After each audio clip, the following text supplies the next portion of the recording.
So now we're going to try to do this on our own without the guided practice. So first and foremost, what's b?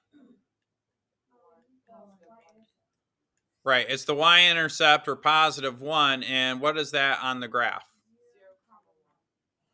Very good. So I'm going to come up here, put a point right here. Okay. I'm going to put a point right there. What is my slope? 1/2. So that means I'm going to go up 1 and over 2, right? Because this is positive, this is negative, going up is positive, and this is negative. Remember, this is rise over run. So now to graph this, what do I do? Up 1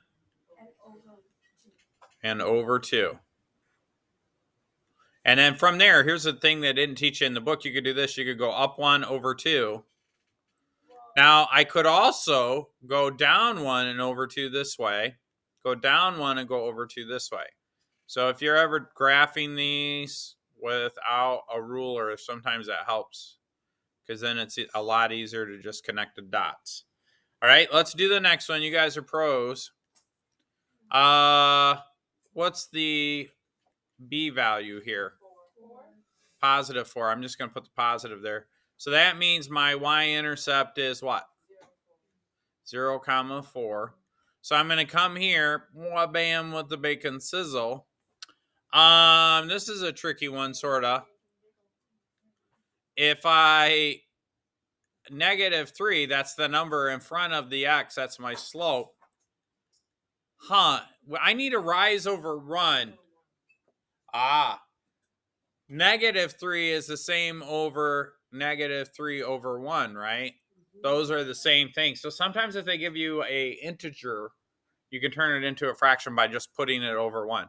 So that means I'm going to go down 3 and over 1. So from here, I'm going to go down 1, 2, 3, and then over 1.